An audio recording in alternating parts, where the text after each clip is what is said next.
Mical foi a primeira consorte de Davi, sendo ela a filha do rei Saul pertencente à tribo de Benjamim. Ela é introduzida na narrativa como a filha caçula de Saul, de acordo com 1 Samuel 14-49. O registro bíblico afirma que Saul tinha 3 filhos, Jonatas, Ishvi e Malchishua, além de 2 filhas, cujos nomes eram Merabe, a primogênita, e a mais jovem, Michal. Seu pai, Saul, figura como uma das figuras desapontadoras nas escrituras sagradas. Ao assumir o trono com grande promessa aos 30 anos de idade, Saul revelou suas fraquezas espirituais e pessoais em um curto período. As falhas dele vieram à tona, o que prejudicou tanto sua própria trajetória quanto o destino de Israel. Sua impaciência e impulsividade o levaram a tomar decisões equivocadas sob pressão, e ele frequentemente tentava justificar suas ações em vez de admitir suas próprias falhas. Seu irmão Jonatas demonstrava coragem como seu pai no campo de batalha, e com o tempo estabeleceu uma amizade com Davi, atuando como seu defensor e intercessor perante Saul. O futuro marido de Mical, Davi, havia sido pastor e músico durante sua juventude, sendo habilidoso na harpa. Ele executou suas músicas diante do pai de Mical, o rei Saul, e logo depois foi promovido a escudeiro real. Davi se tornou um nome de destaque em toda a nação de Israel ao derrotar o gigante filisteu Golias, um feito que resultou em uma grande vitória militar. À medida que Davi acumulava vitórias em batalhas, Saul nutria um crescente ciúme. O rei ficou enfurecido ao ouvir canções entoadas por mulheres que exaltavam mais as conquistas de Davi do que as suas próprias. Saul tentou matar Davi em 2 ocasiões, mas ambas as vezes Davi escapou. Saul então designou Davi como líder de 1000 soldados, possivelmente com a esperança de que ele perecesse enquanto enfrentava os filisteus.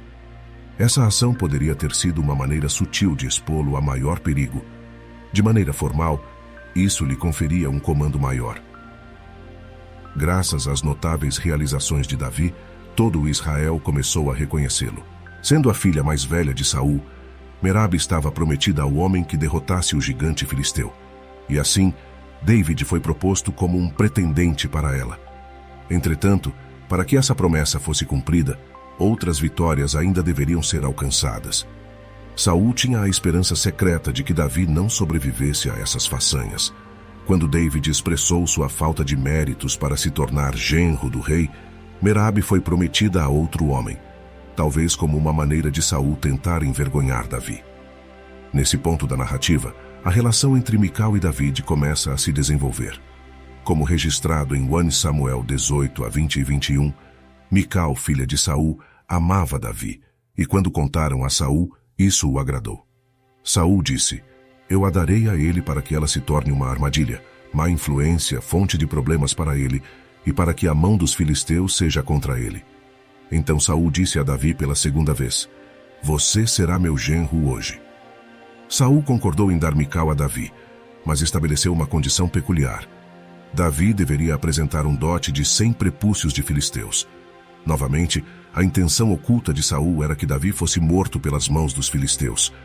No entanto, Davi não foi tão facilmente eliminado. Ele retornou com o dobro da quantidade bizarra de dote e, como resultado, ganhou Mical como sua noiva. À medida que o sucesso militar de Davi continuava, tornava-se evidente que o Senhor estava ao seu lado.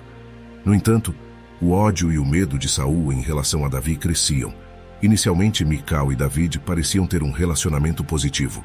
Assim como seu irmão Jonatas, Mical também teve oportunidades de proteger Davi das ameaças que seu pai impunha sobre a vida dele.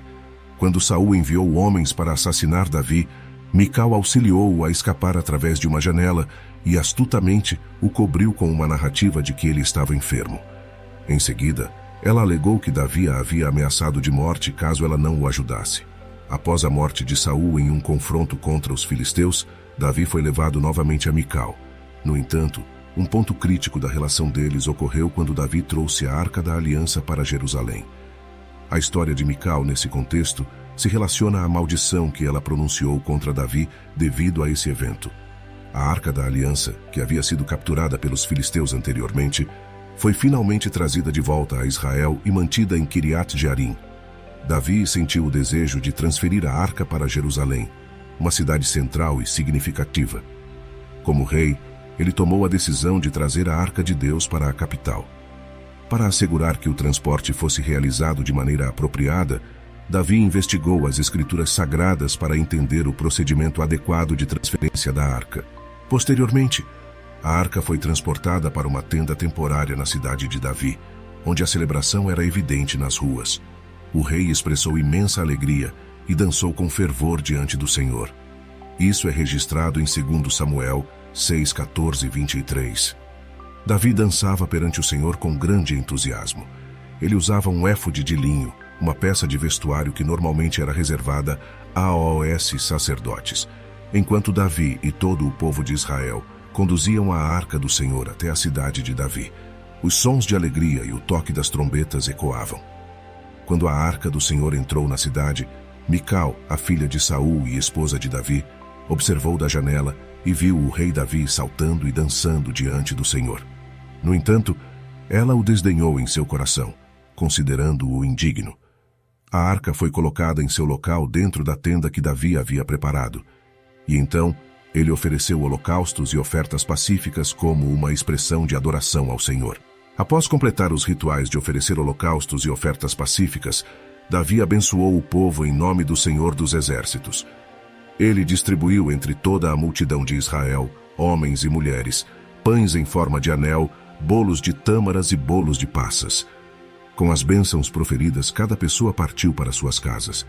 Logo em seguida, Davi retornou para abençoar sua própria casa.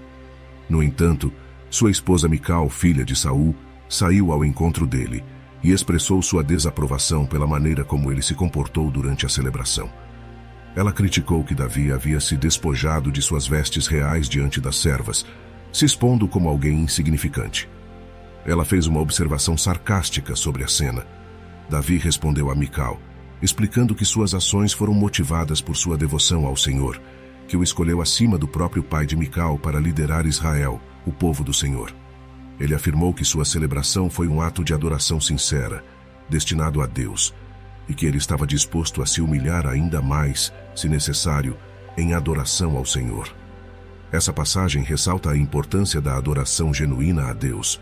Davi compreendeu que a verdadeira adoração não é para impressionar os outros, mas sim uma resposta humilde e profunda a Deus. Ele percebeu que a adoração é uma questão de coração e devoção pessoal, e não de aparência externa.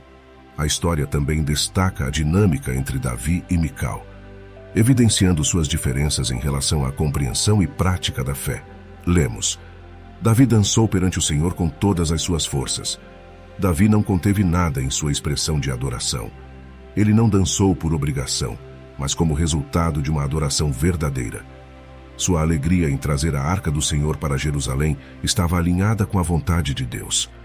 É interessante como não nos surpreendemos quando um jogador de beisebol comemora após alcançar um home run que garante a vitória, ou quando um gol decisivo é marcado em uma partida. Também não achamos estranho ver nosso próprio filho celebrando um gol. As mãos levantadas em shows ou após um touchdown são reações naturais de alegria e conquista. Portanto, não deveríamos considerar estranho expressar de maneira semelhante a nossa adoração a Deus. Entretanto, Mical, a esposa de Davi, não compartilhou do entusiasmo de Davi em sua adoração exuberante. Ela julgou inadequado que o rei de Israel demonstrasse suas emoções diante de Deus dessa maneira. Mical expressou sua crítica de maneira sarcástica, o que poderia ter arruinado o dia inteiro para Davi. Através de suas palavras, Mical pareceu indicar que não estava questionando a própria dança de Davi, mas sim o fato de ele ter se despojado de suas vestes reais e dançado como um homem comum, celebrando na procissão. Essa situação destaca a diferença de perspectiva entre Davi e Mical em relação à adoração.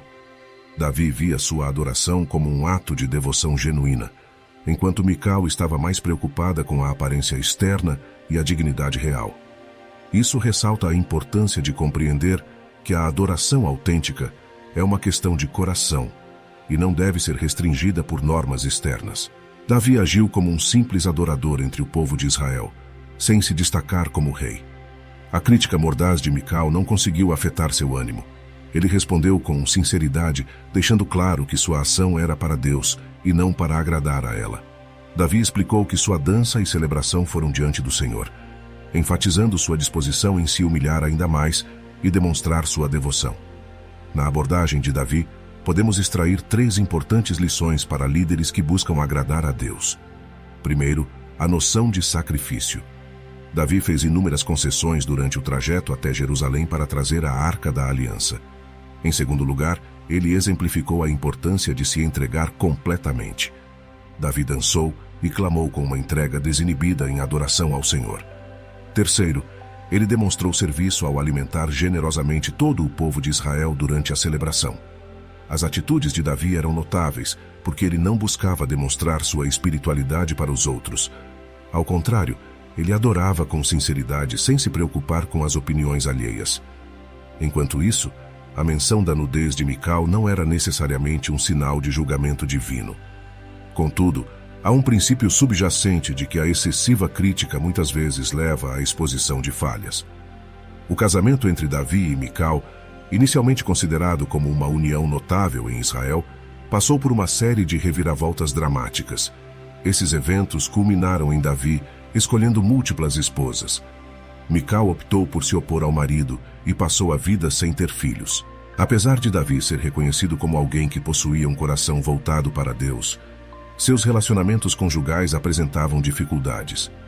Através do vínculo entre Davi e Mical, Deus operou apesar da natureza pecaminosa humana.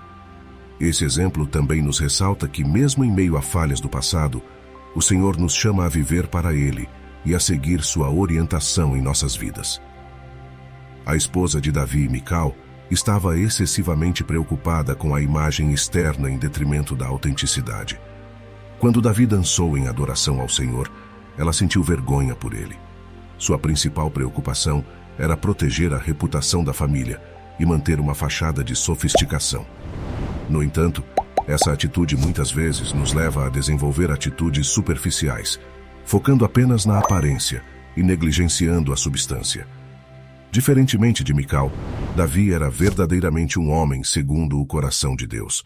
Embora algumas pessoas possam acreditar que um homem com essa reputação esteja isento de preocupações e desafios, isso está longe de ser verdade. Davi é frequentemente lembrado como o doce salmista de Israel, mas vale destacar que ele também enfrentou momentos amargos e desafiadores em sua vida. Davi é um exemplo claro de como a jornada espiritual e os relacionamentos humanos podem ser complexos e cheios de altos e baixos. Ainda assim, sua disposição em buscar a Deus e aprender com seus erros nos ensina sobre o poder do arrependimento, perdão e a graça transformadora de Deus. Conforme a Bíblia relata, a rotina diária de Davi consistia em louvar a Deus 7 vezes. Isso significa que, independentemente de seu estado de espírito ou do cansaço resultante de suas obrigações, ele sempre encontrava tempo para expressar apreço e honra a Deus. Essa constante dedicação não é surpreendente, considerando que ele é lembrado como um homem segundo o coração de Deus. Davi é frequentemente retratado em várias passagens das Escrituras louvando, regozijando-se e demonstrando alegria diante do Senhor, mesmo quando estava enfrentando desafios. Ele proclama: "Bendirei ao Senhor em todo o tempo, o seu louvor estará continuamente em minha boca. Minha alma se gloriará no Senhor. Os humildes ouvirão isso e se alegrarão. Ó, engrandecei o Senhor comigo, e exaltemos juntos o seu nome. Busquei ao Senhor, e ele me ouviu, e livrou-me de todos os meus temores. Este pobre homem chorou, e o Senhor o ouviu, e o salvou de todos os seus problemas." Davi não limitava seu louvor a momentos específicos, mas cultivava um espírito de gratidão contínua. Sua disposição de adorar a Deus em todos os momentos reflete seu compromisso e reconhecimento da grandeza de Deus em sua vida. Esse padrão de adoração incessante é um exemplo valioso para todos nós, pois nos lembra da importância de manter uma conexão constante com Deus, independentemente das circunstâncias que enfrentamos. Experimentem e vejam como o Senhor é bom. Feliz é o homem que nele confia. Os olhos do Senhor estão sobre os justos, e seus ouvidos estão abertos ao seu clamor. O justo clama, e o Senhor ouve, e o livra de todas as suas angústias. São muitas as aflições do justo, mas o Senhor o livra de todas elas. O Senhor resgata a alma de seus servos, e nenhum dos que nele confiam ficará desamparado. Salmo 34. A partir desses versículos, fica claro que Davi estava enfrentando momentos incrivelmente desafiadores. Medos, problemas e lágrimas certamente faziam parte de sua experiência, e é provável que ele tenha se sentido abatido. No entanto, mesmo diante dessas adversidades, ele encontrou a capacidade em seu coração para louvar e se regozijar perante o Senhor.